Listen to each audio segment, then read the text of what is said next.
participation, 8 titres, 59 matchs gagnés pour une seule défaite.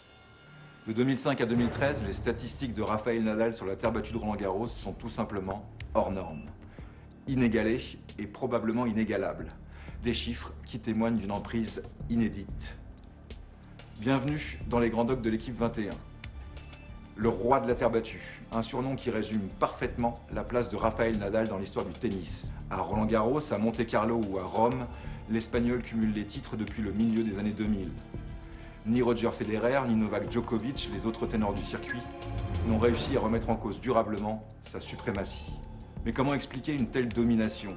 La technique, le mental, quels sont les secrets qui lui permettent de triompher, quel que soit l'adversaire? Quels sont les moyens de contrecarrer la machine Nadal? Ses rivaux, comme le Serbe Novak Djokovic ou le Français Jo-Wilfried Tsonga, son entraîneur et oncle Tony et des scientifiques décryptent pour vous le phénomène de manière très spectaculaire et totalement inédite. Nadal, les secrets d'un géant, c'est un documentaire de Karim Koulaxis et Alexandre Juillard. Bon film à tous.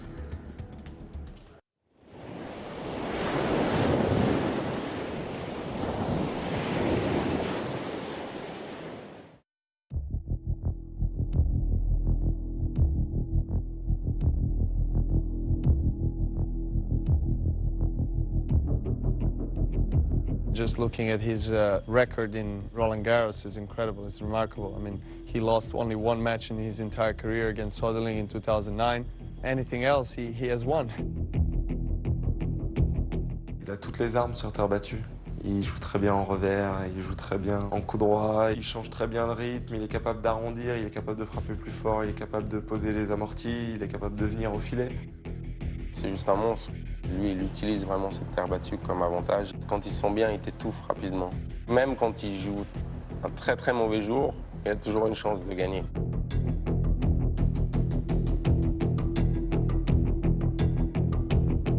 Es un tenis que te permite tener más opciones de juego, ¿no? Te permite poder ser agresivo, te permite poder defender, te permite poder contraatacar, te permite jugar con más estrategia.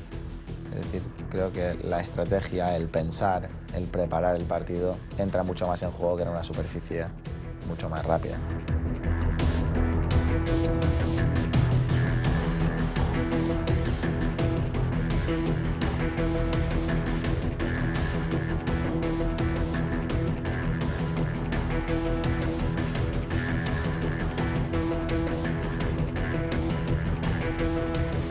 Pour nous, c'est difficile parce que Rafael Nadal, c'est une décennie, quoi. C'est-à-dire que pendant 10 ans, il n'y a personne qui a gagné à Roland-Garros, il n'y a que lui, quoi.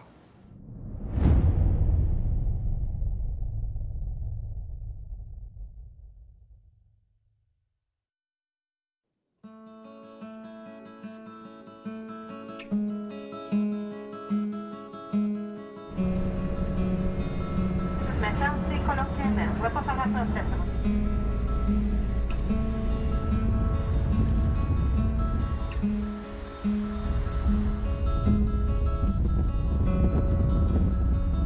Todos es una especie de conjunción astrológica para sacar un jugador como él, ¿no?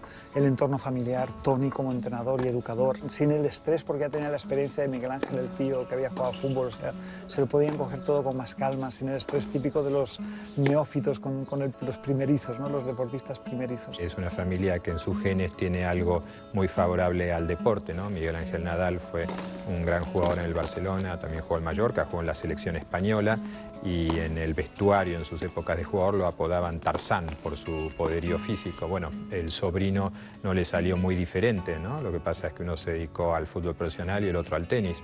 Con el otro tío, con Tony, tiene una relación desde muy chico casi simbiótica, ¿no? Él lo entrena desde chico, lo convierte en tenista, le hace incluso creer que él es capaz de hacer llover o parar de llover, y Nadal desde muy chico tiene una gran admiración y una gran obediencia a lo que su tío Tony le diga.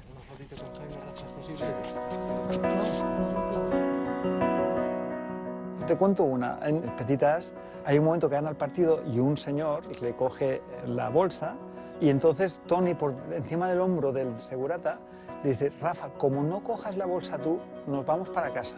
Y yo decía, dámela por favor, pero claro, en mallorquín no se entendía, dámela que me voy para casa, tú no lo entiendes. Y le tiraba de la otra, el otro lo dejaba y se creó un caos cómico. Tony a évidemment une place prépondérante dans ce qu'est devenu Rafa.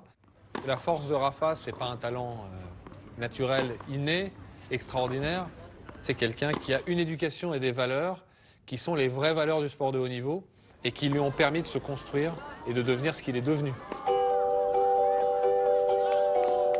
It's one of the best coaches-player relationship that was ever there. I know myself that it's so tough to stay with one player and with one coach for many years. It must be something else than just a player-coach relationship.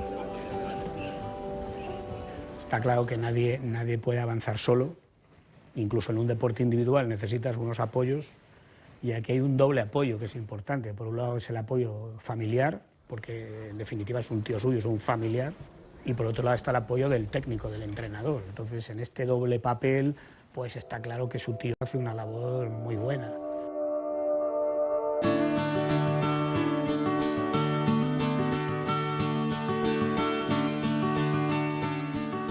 La formación de cualquier persona, dentro de la pista o fuera, es la capacidad de aprender. Y esto sí que se inculca de pequeño. Tú te preparas cuando eres joven y según cómo hayas entrenado tendrás más opciones o menos cuando llegue el momento. Bueno, Tony aparentemente lo educó de una manera bastante dura, incluso que en algún momento llegó a generar ciertos reparos por parte de la madre de Nadal, de Ana María, porque se decía que era muy duro para un chico de esa edad, ¿no? Tanto a nivel de planteamiento de trabajos como a nivel verbal, ha recibido mucho. Toda la vida trabajamos bien la cabeza sabiendo de la importancia que tiene, porque para mí es fundamental, ya no te digo para ganar, sino para vivir.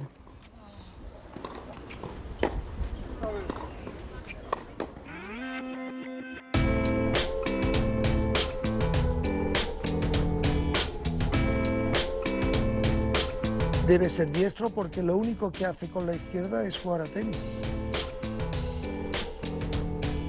Todo lo demás lo hace con la derecha. Todo lo que es natural lo ha hecho siempre con la derecha.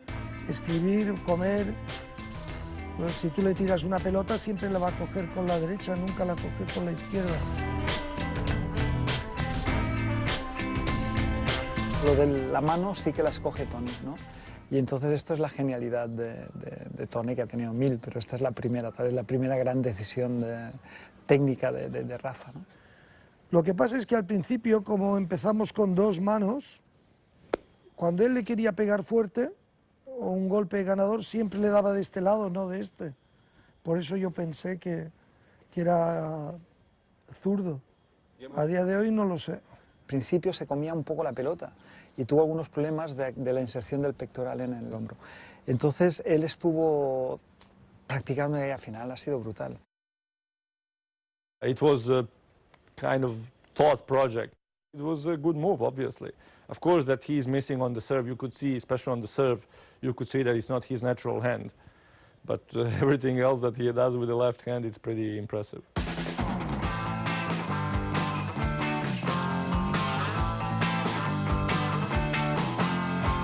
On m'a souvent dit que c'était un droitier contrarié. Moi, quand je vois la main qu'il a en main gauche, parce que son coup droit, c'est que de la main gauche, hein. Quand je vois la vitesse de son poignet de la main gauche, quand je vois qu'une balle qui traîne à 5 cm du sol, il est capable de la faire passer 3 mètres au-dessus du filet et de la faire retomber 1 mètre avant la ligne de fond, je me dis quand même qu'il va y avoir un peu de gaucher à la base. Él es diestro de ojo y diestro de mano, pero juega con la izquierda, y zurdo de pie. Los diestros de ojo tienen cruzada con el cerebro la conexión. Entonces los diestros de ojo son tíos muy meticulosos, son tíos tácticamente muy fuertes, jugadores que les gusta jugar a la contra. Estamos hablando de Hewitt, Ferrero, David Ferrer, ¿vale?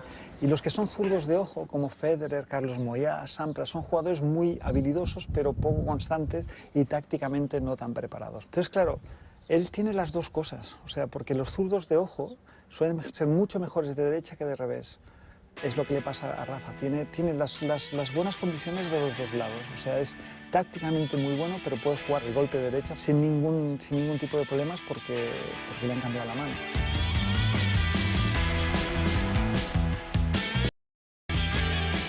Il joue comme un gaucher, il joue avec la main gauche, et son œil directeur, c'est l'œil directeur droit, ce qui lui a permis de développer vraiment un très très gros coup droit. L'idée, c'est qu'en fait, il faut que l'œil soit sur la balle à tout instant. S'il avait été œil directeur gauche, au moment où il prépare son coup droit, il a une grande préparation, la tête, quelque part, à un moment, elle est emmenée, et l'œil directeur n'est plus face à la balle. Donc on est obligé de raccourcir les préparations. Comme il est œil directeur droit, il peut aller chercher une préparation beaucoup plus loin derrière et développer plus de vitesse. It's kind of a big advantage actually, especially when he plays against right-handed players, especially the serve maybe. He's got a lot of free points on his serve. It's a little bit more difficult to read when he's left-handed. Il a toute cette panoplie d'angles qu'il a en plus par rapport à un droitier. Et voilà, on n'a pas l'habitude déjà de jouer des gauchers, il n'y en a pas énormément sur le circuit. Donc quand on joue un gaucher comme lui sur terre battue, qui arrive à nous sortir du court dès qu'il contourne son revers, c'est très difficile de reprendre l'échange à son compte.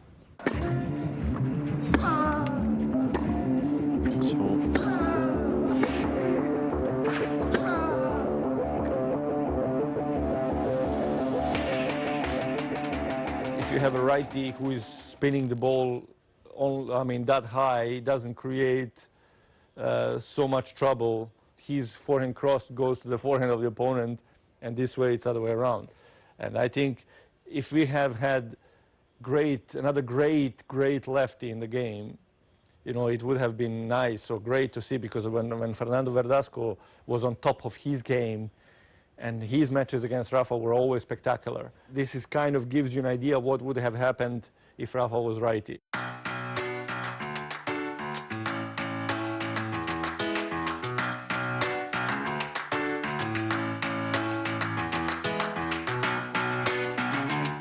No creo que esto sea determinante, porque si le diera una ventaja habría más zurdos en el circuito. Y la realidad es que top tens, zurdos hay uno, Rafael, ¿no? Creo que a lo mejor si hubiera jugado con la derecha nos hubiera ido mejor, no lo sé.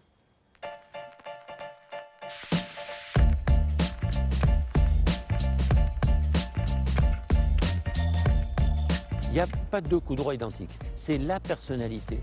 C'est le coup le plus important en dehors du service, c'est le coup à tuer. Et lui, il a véritablement une arme extraordinaire. La nadada no la inventa Nadal, ¿eh? O sea, se ha hecho anteriormente. Hay un jugador que, no recuerdo mal, pero americano, se llama Jimmy Arias. Lo que pasa es que él la ha reinventado y la ha hecho, inimitable, ¿no?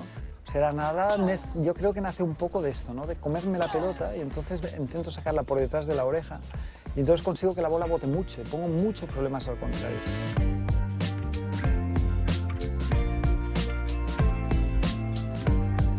Il a développé une technique très personnelle, qui lui convient très bien, mais qui lui permet de développer une énorme vitesse. Cette vitesse de tête de raquette, elle est mise au service du lift. Donc il a un lift complètement hors norme. O sea, yo creo que empieza siendo un recurso y acaba siendo un golpe, a acabar a ser el mejor golpe, el que marca las diferencias. Un recurso porque no, me la trago un poquito y no tengo fuerza, yo juego contra gente mucho más mayor que yo. Recordemos que Rafa con 15 años estaba jugando ATPs, Futures, y luego va cogiendo peso poco a poco dentro de su juego. Y ahora, en este momento, tal vez es el golpe que marca la diferencia, donde él lo puede hacer con los ojos cerrados. Tant qu'on n'a pas joué contre lui, on ne peut pas s'apercevoir ce qu'on va avoir dans la raquette. Alors effectivement, son lift sur terre battue prend encore une autre dimension. C'est vrai que sa balle est extrêmement lourde et difficile à contrôler.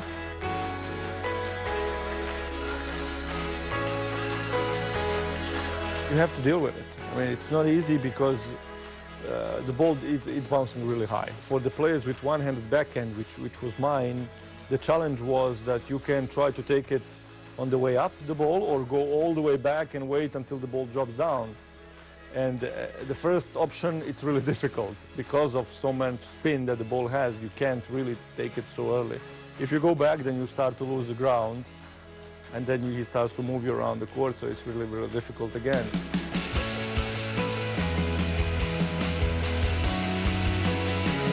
Sa balle va très vite, sa balle est très progressive grâce au lift, mais en plus elle est flottante, elle est hésitante. C'est-à-dire que si le joueur d'en face n'est pas extrêmement vigilant au niveau du jeu de jambes et surtout dans la qualité de centrage de la balle, il n'a aucune chance, je ne dirais pas de faire le point, de remettre la balle.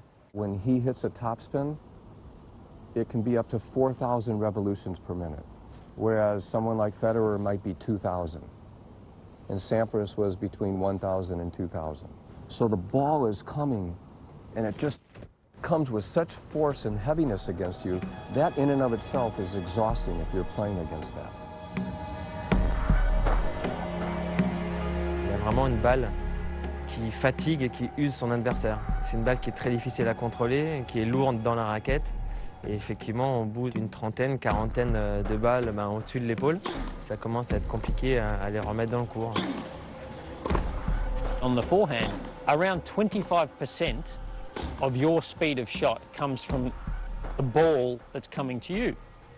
But you, what you do with your body and racket, still accounts for the other 75%. So to send the ball really quickly, you want to do two things. One, rotate really quickly, and then keep a really long lever, extended arm. And Rafa does that with aplomb. Dans tous les sports de lancer ou de frappe, on utilise en principe ce qu'on appelle de la chaîne cinétique, où les forces sont générées à partir des membres inférieurs et sont transférées au travers du corps jusqu'en haut, jusqu'à l'instrument. Donc en tennis, c'est la raquette. Donc lui, on s'aperçoit qu'il utilise absolument tous les leviers possibles sur les rotations pour amener la raquette à la plus grande vitesse possible au moment de l'impact. Ce qui permet en même temps, de par ses trajectoires, d'optimiser l'effet qu'il donne à la balle. Et c'est celui qui, en fait, imprime une rotation la plus importante à la balle sur le circuit. Ce qui va donner l'effet de la balle au moment de la frappe, c'est la composante verticale de la raquette. Plus vous allez donner un mouvement vertical, plus vous allez créer une rotation de la balle. Et donc c'est sa particularité. What a lot of people get transfixed by in Rafa's forehand is obviously his finish. I think that sort of finish potentially lends itself to a more vertical trajectory before impact. Cette particularité d'avoir un bras tendu fait qu'au bout d'un moment, la seule décélération possible se fait dans ce sens-là. Et en fait, à un moment donné, il est obligé de passer sa raquette derrière, parce que sinon il se prend le coup dans la tête.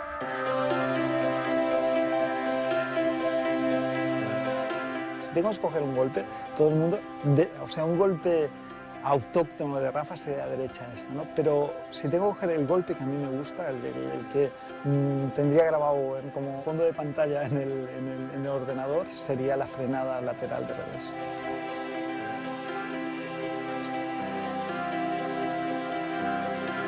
Il a une main qui est bien meilleure que ce qu'on a pu penser au début de sa carrière, parce qu'il a énormément travaillé. C'est un joueur qui est dicté par la volonté de progresser, même quand il gagne très facilement. C'est pour ça qu'il joue tous les points à fond, il veut toujours faire mieux. Il a progressé en revers, il a progressé au service, il arrive à varier en revers avec des slices, il monte au filet.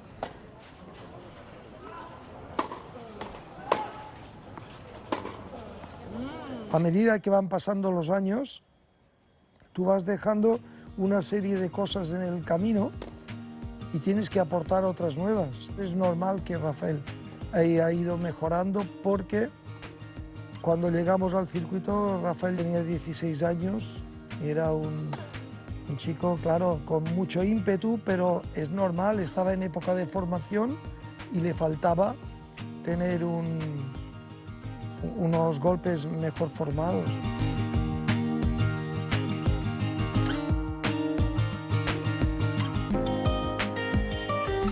Yo lo conocí con 8 años, que vine aquí, yo trabajaba para la selección española y vine aquí a hacer un clinic. Con 8 añitos se tiraba encima con las dos bolas y era muy agresivo para con la bola. Y eso es una de las cosas que me sorprendió, porque normalmente los niños son más de acariciar, de jugar con la mano, él jugaba completamente con los pies. Fue muy chocante verlo jugar.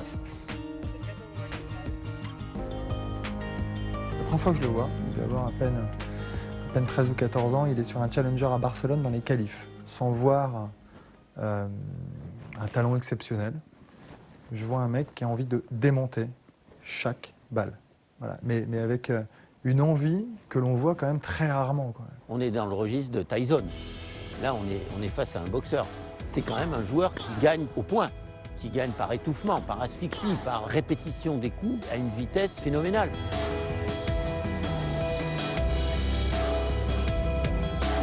Dès le premier point, il arrive à mettre une intensité telle qu'il nous met déjà un petit coup derrière la tête.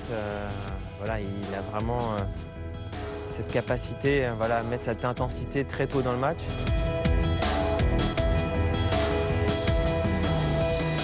He's one of those players that is going to try to beat the player as quick as possible, and it doesn't matter the way. He has, of course, his own geometry on the court and his tactics, but I never felt that his tactic was to drain you down. You know, if you give him a short ball, he's going to hit the winner.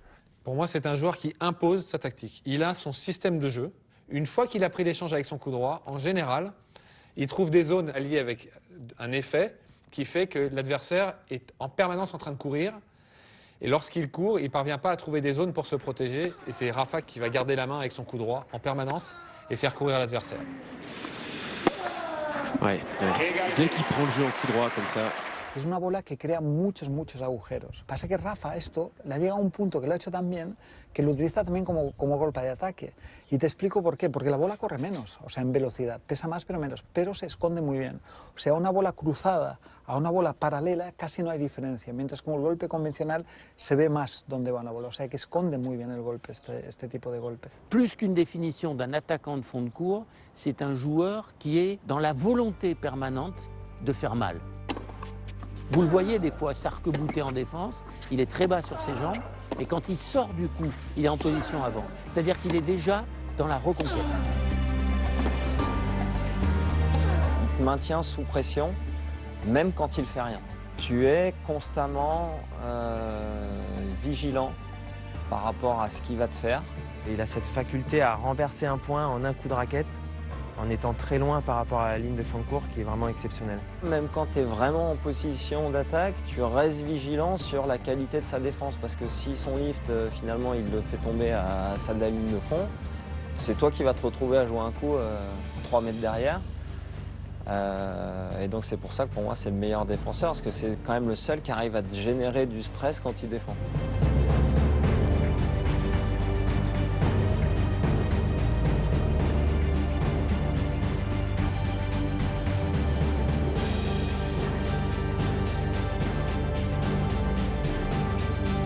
Everything comes back, so it's tiring. You have to hit and you have to hit and you have to hit, you know. And if you leave it a little bit short, if you relax a little bit, then Rafa will eat you up, you know, with this aggressive forehand. C'est la force aussi des grands joueurs, particulièrement de Rafa. Il nous fait réfléchir sur les attaques. Si je la mets là, il va quand même la ramener. Alors, on vise un peu plus la ligne, donc la marge d'erreur est réduite. Donc on force un petit peu plus. Donc effectivement, souvent, des joueurs ratent des balles faciles ou des attaques contre lui. Mais c'est lui justement qui va chercher ces erreurs-là.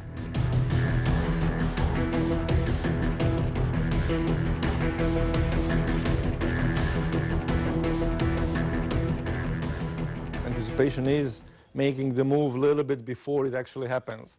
And he's one of the best in that. He understands the game better than maybe anybody else.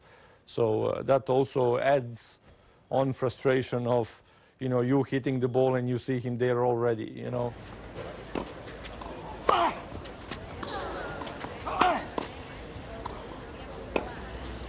Stratégiquement, c'est quasiment le meilleur parce que c'est celui qui sait le mieux utiliser ses armes, le mieux masquer ses faiblesses et le mieux te faire sentir que justement tu n'as pas le droit à l'erreur. C'est-à-dire qu'à la seconde où tu vas pas faire le coup qu'il faut, boum, tu vas être sanctionné immédiatement. Rafa puede cambiar las estrategias 20 veces en un partido, pero desde que tiene 11 o 12 años.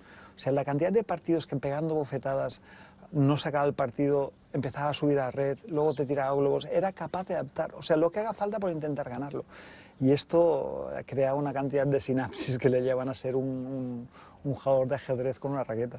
Il a des réponses sur plein d'adversaires différents, sur des surfaces différentes. Au départ, oui, c'était un vrai terrien, presque que ça en fait. Il a commencé par gagner beaucoup sur terre battue, il jouait très loin de sa ligne. Mais depuis, il a quand même gagné l'US Open, il a quand même gagné Wimbledon. Il s'est construit une palette de jeux qui est assez incroyable.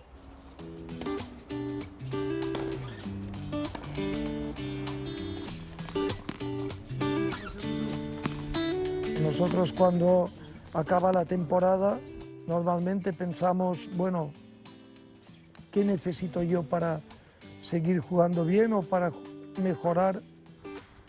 Y es una reflexión que, bueno, que yo intento hacer y trasladársela a Rafael. Y él también, claro, uno ve qué es lo que me falta para ser un mejor jugador. On voit qu'il y a une démarche systématique de dire voilà, j'avais pas de problème jusqu'à maintenant, ben, je continue mon jeu. Un joueur m'a posé un gros problème, ben, qu'est-ce qui se passe? Après ses défaites contre Djokovic, il en a eu 7 d'affilée je crois, il a modifié sa tactique de jeu contre Djoko, en disant de toute façon maintenant mon système qui consiste à envoyer la balle en diagonale sur le revers adverse, j'ai un Djokovic qui me contre avec son revers, je ne peux plus le faire, je lui joue au centre pour l'empêcher d'ouvrir un angle et à partir de cela, c'est moi qui vais commencer à dicter le jeu. On a un numéro 1 mondial qui est en place et qui commence à se dire ben, je dois quand même évoluer si je veux y rester. Esto viene precedido de una capacidad de cambio constante y un valor a cambiar que se da muy pocas veces.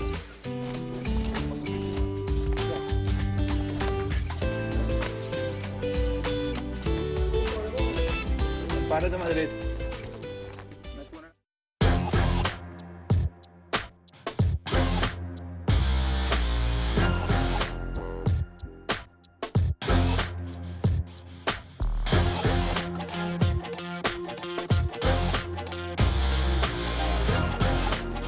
C'est un bloc. Rafael Nadal, c'est un physique exceptionnel avant tout parce qu'il offre une densité musculaire, il offre une qualité d'ensemble qui est assez exceptionnelle. C'est vrai que tout de suite, quand on le voit dans les vestiaires, quand on le voit sur un terrain de tennis, il dégage vraiment ce sentiment de puissance qui est la qualité pour moi qui est maîtresse pour lui. Physiquement, il est plus fort que tout le monde. Quand on se retrouve face à lui sur terre battue, surtout à Roland-Garros parce que c'est des matchs en 5-7, on s'attaque à une montagne. He never dropped physically. I've seen him obviously playing a lot of times, and even in the 5 hours, 6 hours matches, his movement is always the same in the first minute of the match and the last minute of the match. On l'a rarement vu avoir des défaillances sur le plan physique sur la durée. Donc il a forcément des qualités aérobies, des qualités de résistance à l'effort qui sont au-dessus de la moyenne. Je crois qu'on a vraiment le meilleur physique sur terre battue depuis de nombreuses années. C'est un athlète qui est hors norme, qui est très équilibré au niveau dorsal. On ne voit pas de difformité non plus droite-gauche. Et c'est le modèle type du tennisman, c'est-à-dire qu'une base au sol des quadriceps et des fessiers très impressionnant, mais parce que ça permet d'être bas sur les jambes et de pouvoir exploser et de freiner, et quelque chose d'assez mobile en haut.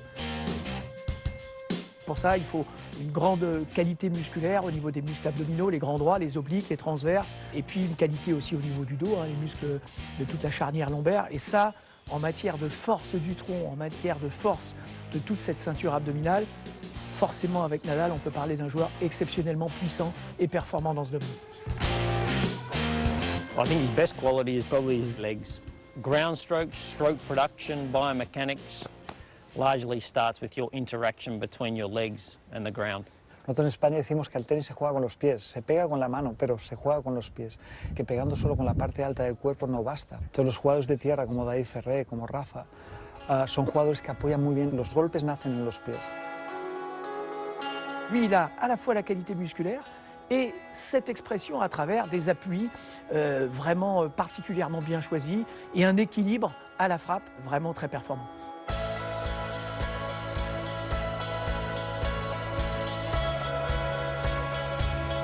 Esta capacidad de restablecer el balance en situaciones extremas.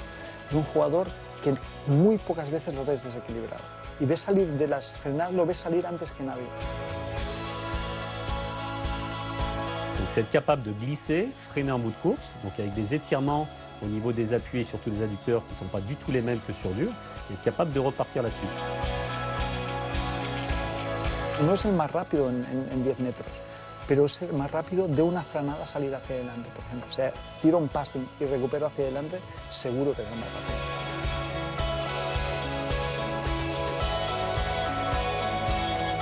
Et il a une capacité de déplacement qui est juste hallucinante sur terre battue, une maîtrise de la glissade qui lui permet de, voilà, d'être encore plus dur à déborder que sur les autres surfaces. You really need to win the point maybe 2, 3, even 4 times against Rafa. which makes it so tough over, especially best of 5 sets, you know, to win against him. And this is maybe the biggest difference between top guys and the others. They are always ready to play 6 hours, even though they play maybe 1 match per year. But they have to be always ready to play 6 hours and to come back next day and play another 6 hours.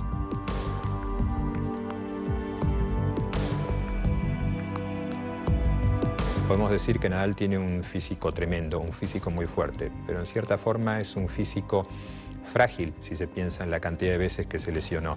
En ese sentido lo tenemos a Roger Federer, que suele hacer burla, se burla de sí mismo hablando de la pequeñez de su brazo izquierdo comparado con el de Nadal, pero Federer se lesionó un par de veces en su carrera. La gran fuerza muscular, que es un defecto, no me van a creer, pero la filosofía de Juan Forcades es conseguir que no fuera tan fuerte. Esto que la gente cree que gana por la masa muscular que tiene, esta masa muscular va muy bien para arrancar, pero hay que frenarla y hay que devolverla. Esto crea una presión sobre las articulaciones altísima.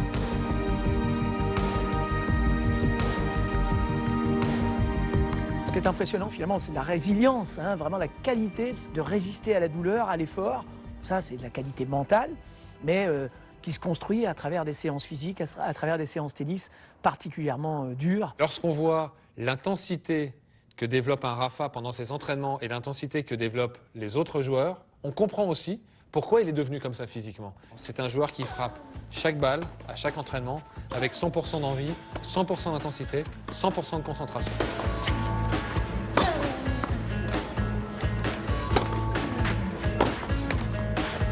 Rafa trabaja prácticamente como juega, o sea, los trabajos físicos que hace son muy parecidos a los movimientos que va a hacer. Esto economiza mucho el tiempo.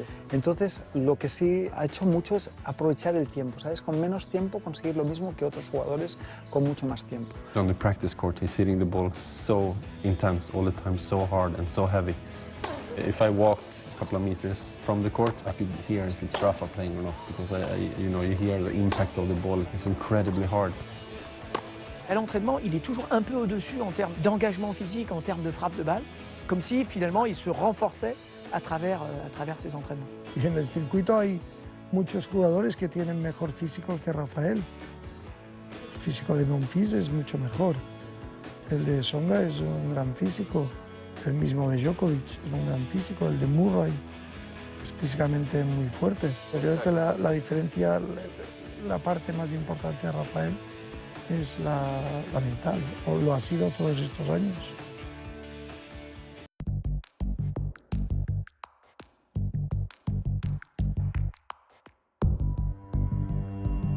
Cuando él empezó a jugar, 17, 18 años, que salta al primer plano hace casi 10 años, en aquel 2005, Nadal apretaba el puño, gritaba, era una exhibición de testosterona y pasión. Dans les vestiaires, quand il était un peu plus jeune, il sautillait, il s'échauffait, des petits sprints dans les vestiaires, saut de kangourou. Il est vraiment dedans, 5, 10, 15 minutes avant, il est déjà au combat. Pues era un jugador más eléctrico, era un jugador que, claro, por la edad, tenía 18, 19 años, pues va con más energía, con menos impedimentos en la cabeza. Tú cuando llegas, tú no ves lo negativo de las cosas, tú sales a jugar y el empuje que tú llevas te basta para afrontar los partidos.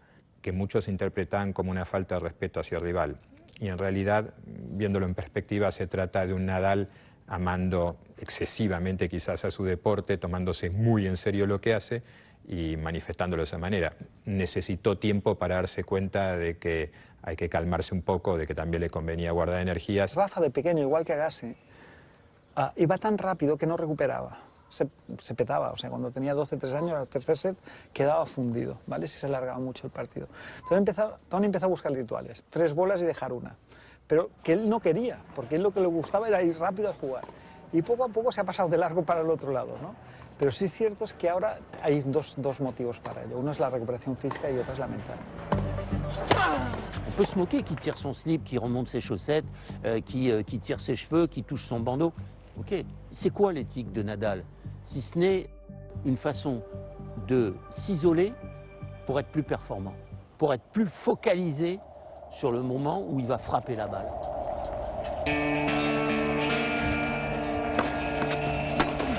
The longer the match is, the bigger chance is that your concentration will drop. And I feel that him trying to stretch those times, it's more because of concentration of the opponent rather than physical. Because if he is stretching the time between points, it helps physically also the opponents. So I don't think there is anything physical about it.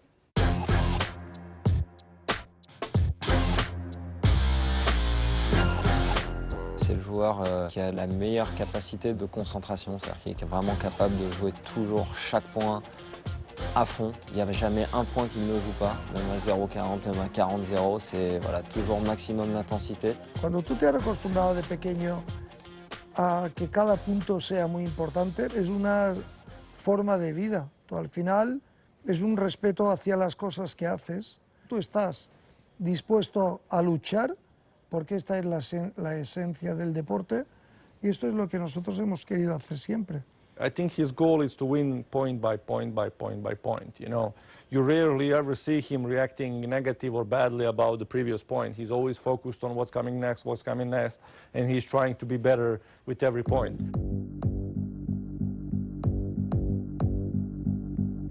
It takes an extraordinary ability to be in the moment.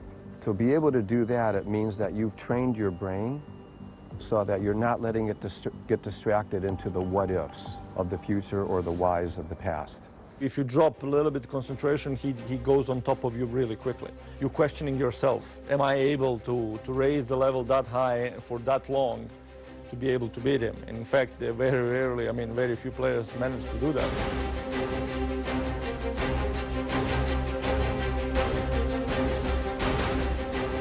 El deportista, cuando llega el momento de la verdad, tiene que jugar sin pensar, prácticamente. Son lecturas del juego y reacciones muy rápidas. If I'm about to hit a shot and I'm thinking about what I'm going to do, that actually takes me several thousandths of a second. What's happening at the automatic level happens in 3/1000ths of a second. If you're getting frustrated or you're getting angry or you're getting worried, all of those emotions, they interrupt the natural flow that happens in 3/1000ths of a second.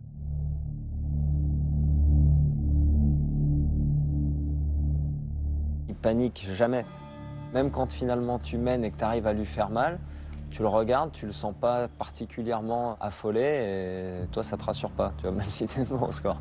Ces joueurs-là, quand ils se conditionnent, c'est là où ils deviennent intouchables, imbattables, c'est-à-dire qu'ils rentrent dans leur bulle, ils deviennent hermétiques à tout. Enfin, on voit que c'est une concentration, en plus lui, ça se voit, c'est quand même criant quand il est dedans. Quand on regarde les images, on ne peut pas savoir si c'est la première heure ou si c'est la dernière heure. Dans l'attitude, dans l'engagement physique, il n'y a pas de delta.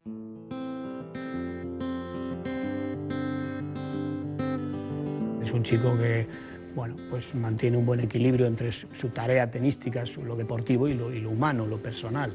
Si ves cuando Nadal pierde un partido, pues es un chico muy equilibrado que lo acepta y sigue avanzando. Cuando gana, pues también es una persona moderada. Esto es importante. C'est plutôt quelqu'un avec une grande humilité qui à chaque fois se dit « je suis favori ». Mais il peut se passer n'importe quoi. Et contre n'importe qui, je trouve qu'il tient ce discours. C'est-à-dire que je ressens jamais de tranquillité. Je vais devoir être hyper vigilant parce que c'est un très bon joueur qui peut très bien jouer.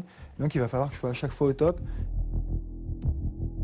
C'est vraiment inscrit en lui, quoi. Il a peur, il est inquiet de tout. Il a toujours cette impression, ouais, de devoir se méfier de tout le monde, tout le temps. Moi, je pense que c'est une de ses forces, quoi. Il m'a surpris en disant « j'ai peur de faire une double faute parce que ça pourrait donner, dans un moment important du match, l'idée à l'adversaire que je peux être fébrile. » Donc il a plus peur de lui, c'est ça qui est impressionnant, que l'autre. Llega un momento en que la rigidez mental es un enemigo para el jugador. Entonces el jugador que tiene la idea rígida de que tengo que ganar, tengo que ganar, tengo que ganar, tengo que ganar, esto llega un momento en que juega en su contra. Entonces el jugador que duda, una duda razonable, que entiende que puede ganar pero que puede perder, que entiende que la derrota y la victoria son parte del deporte, es un jugador más preparado para luchar.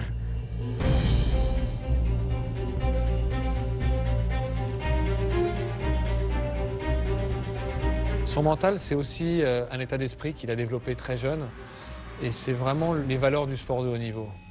Il aime le combat, il aime la difficulté et il s'est construit là-dedans. Te cuento una. Cuando tenía 13 años, sé que él solo se rompió el dedo de la mano derecha, ¿vale? Entonces lo dolía mucho. Entonces no podía pegar bien el revés, tenía que soltar una mano, no podía pegar. Y en semifinales, y yo le dije, con este revés a Tomeu no le ganas. Me dice, no sé si lo voy a ganar, pero le va a costar muchísimo. Lo arregló y acabó ganando el torneo. Pero es que él no se planteó, o sea, él no se planteó no intentar ganar el partido. Yo sí, él no. La adversidad, en lugar de interpretarla mentalmente como una amenaza, voy a perder, qué mal, no sé qué, la impresión que da es que él lo acepta como un reto para superarse. Y entonces eso le fortalece mucho y es cuando él saca su mejor tenis, su coraje. Es decir, otros jugadores, sin embargo, ahí es cuando ves la diferencia, se hunden, él no, él se supera. El deporte es aceptar, caer y levantarse. Aceptar, caer y levantarse, no hay más.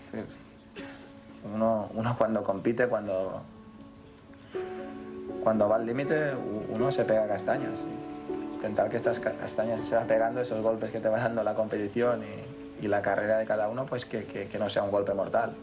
Y una de las cosas que tiene Rafa es que no existen los problemas, sino que son challenges, ¿no? Son objetivos a conseguir, son retos, ¿no? Y la verdad es que él se lo toma todo como un juego. O sea, yo creo que la capacidad de jugar, que es algo que perdemos demasiado pronto, él ha tenido siempre. We always had these young guys, good potential, winning maybe early in their career. What is impressive about him is consistency. This is what you cannot expect somebody to win so much, all the time. D'abord des joueurs capables de garder cette envie, cette intensité dans chaque balle.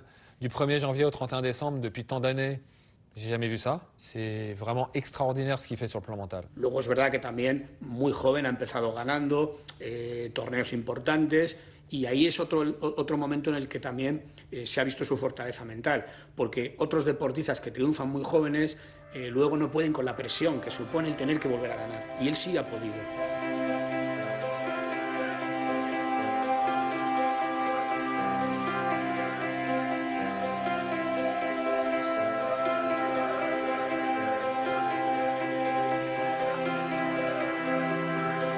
Nosotros crecimos con la idea de jugar en pista de tierra, de ganar un día Roland Garros. Pues Rafael con 19 años ya lo había ganado.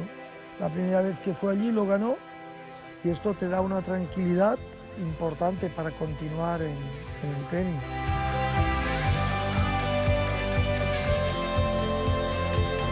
I would like to think that this is the ultimate challenge in tennis, to beat Nadal on clay. Especially in Roland Garros, best of 5, the biggest court in the world. Je pense qu'il y avait Federer un petit peu à Wimbledon, qui avait cette aura-là. Voilà, mais aujourd'hui, Nadal, c'est vrai qu'à cette domination sur terre battue, qui est hors norme. Voilà, il a perdu un match aujourd'hui à Roland Garros pendant toute sa carrière. C'est vraiment difficile de faire mieux que ça, et c'est par ses résultats aussi qu'il a cette aura-là sur terre battue. Il est plus fort à Roland parce que c'est un grand chelem déjà. Enfin, je crois qu'en termes de motivation, il ne faut pas se mentir. Vraiment, quand tu es très fort, ton objectif, c'est d'aller chercher les plus grands tournois. Donc, ce qu'il est en ligne de mire chaque année, c'est Roland. Il prend une autre dimension aussi à Roland Garros parce que c'est en 5-7. Pour le battre, il faut gagner 3-7. Le tenir sur 2 sets, ça sera encore un petit peu plus facile. Enfin, déjà, tu ferais un gros set, tu me dirais, plus qu'un set de gagner. À Roland, il y en a 3 à gagner, c'est dur, quoi. Donc il a, à mon avis, cet avantage psychologique de dire, OK, même si je perds mes 2 premiers sets, de toute façon, je peux, moi, en gagner 3. Alors que d'autres pourraient se dire contre Nadal, si je perds déjà le premier ou le deuxième, derrière c'est cuit. Roland Garros se junta todas las ventajas de Rafa, tiene una más, que es los 5 sets, la capacidad de poder equivocarse.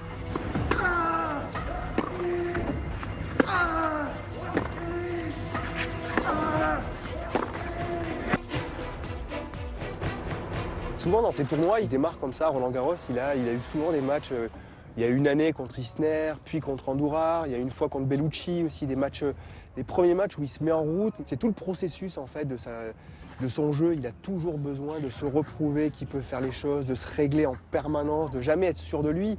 Et ça se reproduit carrément sur l'échelle d'un tournoi. Au début d'un tournoi, il faut qu'il se mette en route, Et généralement, c'est la fin, la 2e semaine de Roland Garros, généralement, c'est là qu'il est inarrêtable.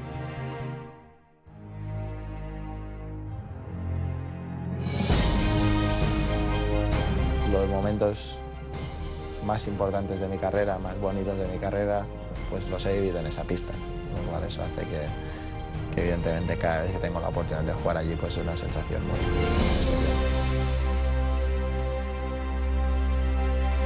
Bien sûr, les dimensions du cours de Roland l'avantage, c'est une évidence, parce que plus le cours est grand et plus il a d'espace pour trouver des angles, pour défendre.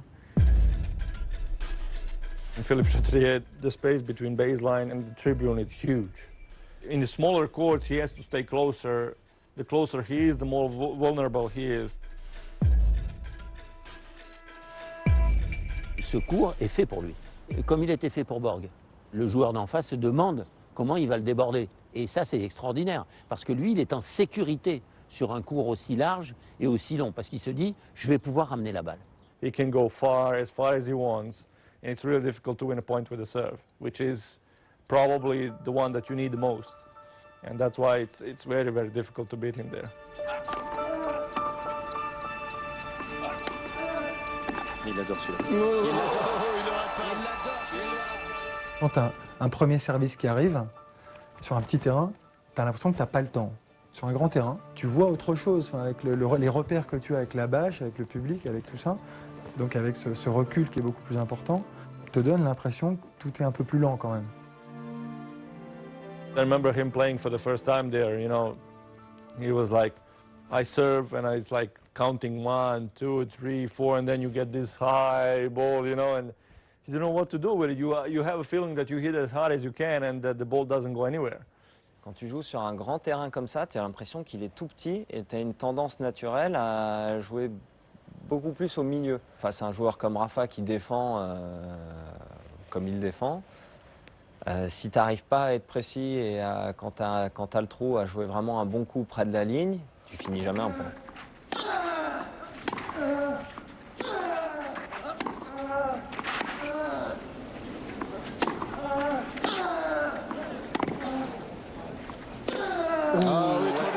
Forcément, à un moment donné, on se dit il va bien perdre, mais quand ça arrive, c'est quand même un choc pour tout le monde.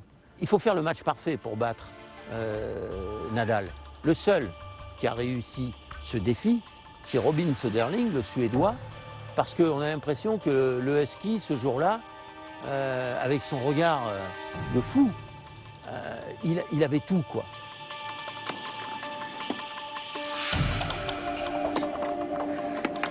Ça revient. Avec toujours ce petit doute sur l'état physique de Nadal ce jour-là, on sait qu'il avait mal au genou, que derrière il ne fait pas Wimbledon. Mais bon, Söderling est arrivé sur 3 sets gagnants, c'est difficile à faire, c'est encore plus dur en fait à Roland Garros ou en Coupe Davis sur terre battue qu'ailleurs.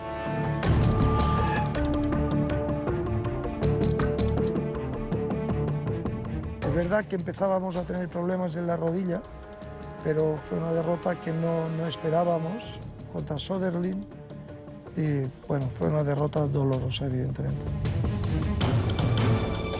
The key was to make Robin believe in himself, believe that he could actually, win against him. So it was a combination of Robin playing extremely aggressive, serving bombs, going for the returns and trying to keep the ball as short as possible, really. The combination of Rafa not maybe having one of his best days. He made some double faults and some mistakes that you rarely see him do, especially in Paris. The one thing that you cannot give up on is not hope, but really the belief that you can beat him. Because Söderling was one of the players that really believed he can beat him. And in fact, he did. And I would return the question to you is like, how many players really believe that they can beat Rafael the French? And this is, I think, gives us the answer why this never really happened, or happened only once.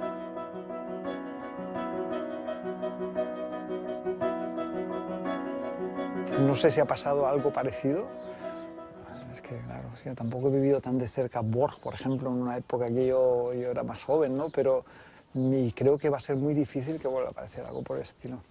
Pues si tú me hubieras dicho cuando Rafael tenía 4 años que ganaría 8 veces seguidas en Monte Carlo, te hubiera dicho que es impensable, o que batería el récord de partidos ganados de manera consecutiva en pista de tierra, o ganar 8 veces Roland Garros.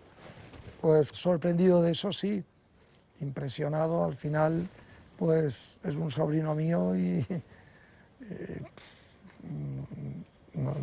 le conozco desde pequeño y no me impresiona. I know how hard was all the things that happened to me in my career, but especially in the whole clay court season, in Monte Carlo, in Rome, in Barcelona, in Madrid, Hamburg, and then Roland Garros. All the success that I had in that surf race was just a magic thing for me, and sometimes when you see the results on these tournaments, seems like it's impossible to do it again for me. No, I will not try to start again before to repeat all the things that I did. No? So when I see the results, sometimes I really don't believe what I did, but just I keep going day by day, working hard every day, and that's the way that I arrived to this situation. No? So I just try to forget all what happened in the past and focus on the next day.